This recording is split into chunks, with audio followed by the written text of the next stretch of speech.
Hello, हाय, welcome, नमस्ते। मेरा नाम ऋतिक और आज हम फिर से बात करने वाले हैं एक और इंटरेस्टिंग कंसेप्ट के ऊपर। तो ये वीडियो उन बच्चों के लिए मोस्ट इंपोर्टेंट होने वाली है जिनके पास सब्जेक्ट है सेमेस्टर 4 में बेसिक्स और इंट्रोडक्टरी इकोनोमेट्रिक्स। तो चलिए शुरू करते हैं आज की वीडियो। और इस कंप्लीट सीरीज के नोट्स प्रिपेयर हो चुके हैं। जिन बच्चों को नोट्स परचेज करने हैं वो इस नंबर पे जाए 9667836336 इस पे व्हाट्सएप करके नोट्स ले सकते हैं। अब आते हैं आज के कंसेप्ट के ऊपर। तो आज का जो हमारा कंसेप्ट है वो है effects of auto correlation on OLS estimators following. हमने ऑटो कोरिलेशन का डिस्कशन प्रीवियस वीडियो से शुरू कर दिया था, मतलब प्रीवियस वीडियोस बनाई थी हमने इसके ऊपर। तो ऑटो कोरिलेशन का मतलब क्या होता है? जब हम सेम वेरिएबल्स में कोरिलेशन चेक करते हैं अलग अलग टाइम्स के अंदर, इसको हम क्या बोलते हैं? Auto correlation. यानी कि जब दो सेम वेरिएबल को हम रिलेट करने की कोशिश करते हैं अलग अलग टाइम पीरियड्स के अंदर, उसको हम बोलते हैं ऑटो कोरिलेशन। मतलब किस रेट का कोरिलेशन है उसके अंदर, किस डिग्री का कोरिलेशन है। तो ये चीज होता है हमारे कौन? Auto correlation. पर ध्यान रखना, यहाँ पे कंपैरिजन सेम वेरिएबल्स के बीच में होता है पर डिफरेंट टाइम इंटरवल्स में। तो ऑटो कोरिलेशन तो आप लोगों को याद होगा। अब समझते हैं effects of auto correlation on OLS estimator. OLS हमारा एक एस्टिमेटर था, जो इसका नाम मतलब क्या था? Ordinary least square method. तो एस्टिमेटर है, इसमें क्या क्या इफेक्ट पड़ता है किसका? ऑटो कोरिलेशन का, वो समझना है इस वीडियो में। तो 5 तरह के इफेक्ट हैं, उन 5 इफेक्ट को पढ़ने की कोशिश करेंगे। तो पहला जो इफेक्ट हमारा वो है एस्टिमेटेड कोफिशिएंट। अब ये एस्टिमेटेड कोफिशिएंट क्या होता है वो समझते हैं। ठीक, इसको बोलते हैं बीटा 2 कैप। तो एस्टिमेटेड कोफिशिएंट ऑफ yt, ये हमारी इक्वेशन है, remains linear unbiased and consistent. तो ये हमारी जो इक्वेशन है वो क्या रहेगी? एक तो लीनियर रहेगी। लीनियर यानी कि जब भी कोई इक्वेशन में जो हमारे इंडिपेंडेंट वेरिएबल है उन सबकी पावर, मतलब जो भी वेरिएबल्स यूज किए गए हैं उन सबकी पावर अगर हमारी 1 हो उसको हम बोलते हैं लीनियर रहना। तो ये इक्वेशन हमारी लीनियर है। अनबाइस्ड है। अनबाइस्ड यानी कि कभी भी किसी भी वेरिएबल की तरफ ही ज्यादा फेवर नहीं दिखाएगी, अनबाइस्ड है। एंड कंसिस्टेंट रहेगी in presence of auto correlation. अगर ऑटो कोरिलेशन दिखाया जाता है एरर टर्म्स के बीच में। But it no longer BLUE. BLUE का मतलब क्या है वो समझते हैं पहले। तो ब्लू का हमने डिस्कस प्रीवियस वीडियोस में भी किया था, ठीक है, जिसका हमारा मतलब था यहाँ पे, इसकी फुल फॉर्म थी हमारी बेस्ट लीनियर अनबाइस्ड एस्टिमेटर।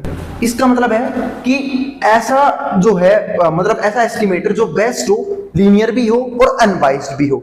मतलब एस्टिमेटर जिसमें दो क्वालिटी हो, लीनियर हो और वो क्या नाम है हमारा और बेस्ट भी हो। तो वो एस्टिमेटर को हम क्या बोलते हैं? ब्लू बोलते हैं। ब्लू की फुल फॉर्म यही होती है बेस्ट लीनियर अनबाइस्ड एस्टिमेटर। और अनबाइस्ड भी रहेगा, लेकिन यहाँ पे एक बात लिखी हुई है, नो लॉन्गर ब्लू। यानी कि अगर हमारे डाटा में ऑटो कोरिलेशन देखा जाता है तो इसका मतलब क्या है कि कहीं ना कहीं हमारे डाटा में लीनियरिटी भी दिखाई देगी, अनबाइस्डनेस भी होगा, कंसिस्टेंट भी रहेगा हमारा डाटा। लेकिन एक दिक्कत ये हो जाएगी, वो नो लॉन्गर ब्लू, मतलब ज्यादा टाइम के लिए वो अनबाइस्ड और या फिर बेस्ट एस्टिमेटर नहीं रह पाएगा। तो beta cap does not have minimum variance under class of linear unbiased estimator. इसका मतलब क्या है कि इसके पास ना ही क्या होगा, मिनिमम वेरिएंस भी नहीं होगा under class linear unbiased estimator. The estimator is not efficient. यानी कि जो हमारा एस्टिमेटर जो हमने बनाया है ओएलएस एस्टिमेटर, तो इफेक्ट ये पड़ा है कि वो हमारा ज्यादा एफिशिएंट नहीं हो पाएगा, मतलब ज्यादा तरीके से काम नहीं कर पाएगा किसी भी रिग्रेशन मॉडल के पॉइंट ऑफ व्यू से, यानी किसी भी रिग्रेशन मॉडल के अंदर। अब जो हमारा सेकंड पॉइंट आता है वो समझते हैं। सेकंड पॉइंट हमारा जो है वो है बायस्ड स्टैंडर्ड एरर। अब ये बायस्ड स्टैंडर्ड एरर क्या होता है वो समझते हैं। तो बायस्ड स्टैंडर्ड का मतलब है variance of OLS estimator under AR. इसको हम बोलते हैं ऑटो रिग्रेसिव। जैसे ऑटो कोरिलेशन होता है, इससे क्या होता है हमारा ऑटो रिग्रेसिव भी होता है। तो variance of OLS estimator under auto regressive, इसका एक तरह से मतलब है कि जब भी हम कोई रैंडम वैल्यूज की बात करते हैं तो हम बोलते हैं उसे ऑटो रिग्रेसिव। तो variance of OLS estimator under auto regressive auto correlation scheme has additional terms that depend on coefficient of auto correlation। तो जो हमारा auto correlation है वो डिपेंड किस पे करता है? coefficient of auto correlation की। coefficient क्या है auto correlation के, इसको क्या बोलते हैं? p। and sample auto correlation between values of independent variable xt at various lags। और हम यहाँ पे sample auto correlation भी निकालते हैं, और वो भी अलग अलग इंडिपेंडेंट वेरिएबल्स के लिए। सैंपल कोरिलेशन का मतलब क्या है कि जिसको हमने, जब हम पूरे डाटा के ग्रुप में से सिर्फ कुछ चीजों को चूज कर लेते हैं उसको हम बोलते हैं सैंपल, स्टेट्स की फॉर्म में। मतलब जब डाटा जो है, एक देखो यहाँ पे ना दो वर्ड होते हैं, सैंपल और पॉपुलेशन। पॉपुलेशन का वर्ड का मतलब ये होता है कि आपको डाटा जो है वो किस लेवल पे इकट्ठा करना है। मतलब आप जब डाटा कलेक्ट करने जाते हो तो आपकी पॉपुलेशन का मतलब यहाँ पे होता है कि आपको वो डाटा किन लोगों पे कलेक्ट करना है। कई बार नंबर बहुत ज्यादा होता है, तो उतने बड़े नंबर पे जब हम डाटा कलेक्ट करना चाहते हैं तो वहां पे एक तो पहली बात कॉस्ट बहुत फालतू आती है और टाइम कंज्यूमिंग मेथड होता है वो। तो हम लोग सैंपल चूज कर लेते हैं, उसी को हम क्या बोलते हैं? सैंपल। तो यहाँ पे जो बात है sample auto correlation between values of independent variable xt at various lags, therefore standard error of beta 2 cap is biased.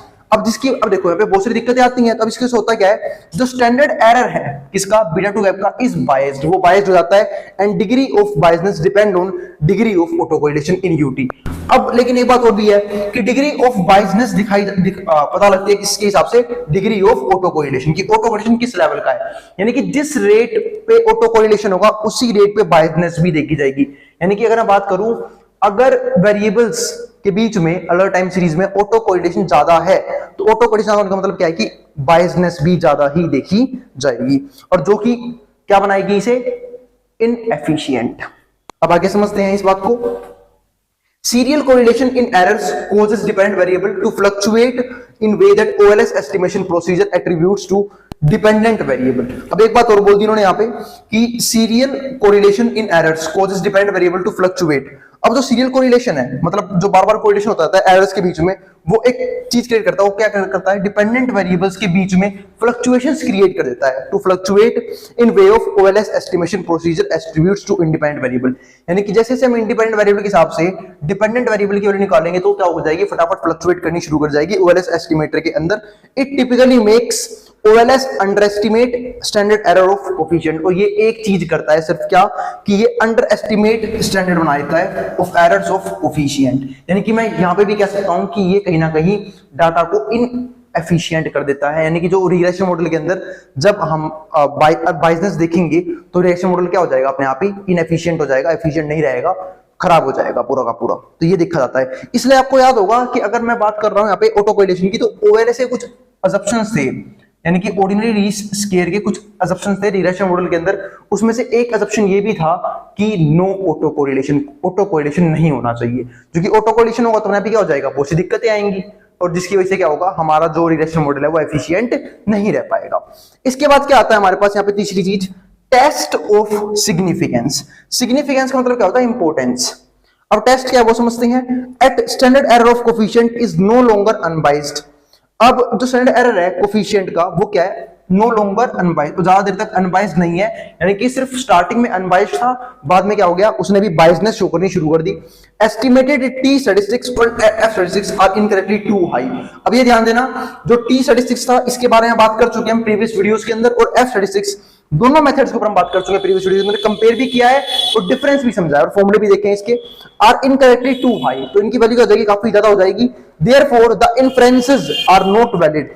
Inference का मतलब क्या होता है, जो भी हम कंक्लूजन निकालने की कोशिश करते हैं वो क्या हो जाएंगे, वैलिड नहीं रहेंगे। And reliable about statistical significance of estimated regression coefficient, और ना ही वो रिलायबल रहेंगे, मतलब ना तो हम उसे यूज कर सकता, ना वो वैलिड है डाटा के अंदर। यानी कि पूरे तरीके से रिग्रेशन मॉडल जो है उसके जो कोफिशिएंट हो क्या हो जाएंगे, हमारे खराब हो जाएंगे। इसके बाद हमारा पॉइंट आता है, वो आता है कॉन्फिडेंस इंटरवल। अब कॉन्फिडेंस इंटरवल समझते हैं, तो इसमें क्या है, as estimated coefficient beta 2 cap based on OLS is not BLUE. अगर जो हमारा एस्टिमेटेड कोफिशिएंट है बीटा 2 अगर वो ब्लू नहीं है, ब्लू ना होने का मतलब क्या है कि ब्लू का मतलब क्या होता है, बेस्ट लीनियर अनबाइज्ड एस्टिमेटर। मतलब एक ऐसा एस्टिमेटर जो बेस्ट भी है, लीनियर भी है, अनबाइज्ड भी है, लेकिन अब वो है ब्लू नहीं बचा। क्यों? क्योंकि डाटा में क्या है, डाटा में है auto correlation. Confidence interval derived from its variance are incorrectly wider and therefore inference based on hypothesis testing is not reliable and valid। तो फिर से क्या हो जाएगा, देखो ध्यान से, जो कॉन्फिडेंस इंटरवल है, कॉन्फिडेंस यानी कि जब हम किसी भी रिग्रेशन मॉडल को देख के कह सकते हैं कि ये काफी अच्छा मॉडल है, जब हम इसे लगाएंगे किसी भी प्रॉब्लम में तो ये काफी एफिशिएंटली काम करेगा। लेकिन यहाँ पे उल्टा होता है। उल्टा होने की वजह क्या है, क्योंकि डाटा में क्या है, रिग्रेशन मॉडल में है ऑटो कोरिलेशन। ऑटो कोरिलेशन की वजह से क्या हुआ, वो लंबे टाइम तक ब्लू नहीं रह पाया। ब्लू नहीं रह पाया यानी कि वो बेस्ट एस्टिमेटर नहीं बच पाया, और बेस्ट एस्टिमेटर नहीं है तो कैसा रिजल्ट लेके आएगा, testing is not reliable and valid. ना तो टेस्टिंग वैलिड बचेगी, ना रिलायबल बचेगी। इसके बाद जो आता है हमारा फिफ्थ पॉइंट, वो है R square. The overall goodness of fit denoted by R square. तो जो हमारा ओवरऑल गुडनेस ऑफ फिट है वो हम दिखाते हैं आर स्क्वायर से। इसकी बात हम प्रीवियस वीडियोस में कर चुके हैं। ठीक है, ये एक मेथड होता है एस्टिमेटर निकालने का। Is over estimated in presence of auto correlation. तो हम इसको ओवर एस्टिमेट कर लेते हैं किसकी प्रेजेंस में, ऑटो कोरिलेशन की प्रेजेंस में, and use of OLS estimation technique. और जब हम ओएलएस एस्टिमेट टेक्निक को यूज करते हैं, मतलब इसकी वैल्यू असली में कम आनी चाहिए थी, लेकिन हम इसको ओवर एस्टिमेट कर लेते हैं सिर्फ एक चीज की वजह से। क्यों? क्योंकि हमारे डाटा में क्या प्रेजेंट है, ऑटो कोरिलेशन प्रेजेंट है, जो कि नहीं होना चाहिए था, जिसकी वजह से फिर से हमारा क्या होता है, रिग्रेशन मॉडल ना तो वैलिड बच्चा ना ही एफिशिएंट होता यूज करने के लिए। तो ये दिक्कतें थी ऑटो कोरिलेशन के प्रेजेंस की। तो ऑटो कोरिलेशन होता क्या है हम बात कर चुके हैं प्रीवियस वीडियोस में, उसके इफेक्ट क्या थे वो हम इस वीडियो में बात कर चुके हैं। आने वाली वीडियोस में हम बात करेंगे रेमेडीज के बारे में, लेकिन इसको ठीक कैसे कर सकते हैं, मतलब इसके इंपैक्ट को तो कम करने की कोशिश करते हैं या फिर पूरी तरीके से खत्म करने की कोशिश करते हैं। तो वो खत्म कैसे करते हैं उसको हम डिस्कस करेंगे आने वाली वीडियोस में। और भाई अगर वीडियो पसंद आई तो वीडियो को लाइक करना मत जाना, और चैनल को सब्सक्राइब भी कर देना ऐसी वीडियोस के लिए। और हमेशा कोई भी जब चैप्टर शुरू हो तो उसे सीरीज वाइज देखा करो, ताकि आपके हर एक कंसेप्ट सीरीज वाइज ही कंप्लीट हो, ताकि आपके किसी भी टॉपिक में, किसी भी कंसेप्ट में किसी भी प्रकार के डाउट ना बचे। फिर भी कोई डाउट, कोई भी क्वेरी हो, अपने नीचे कमेंट बॉक्स में कमेंट कर देना, मैं उस क्वेरी को रिजोल्व करने की पूरी कोशिश करूंगा। अब जिसको जो उतारना उतार सकता है, मैं हट रहा हूं बोर्ड के सामने से।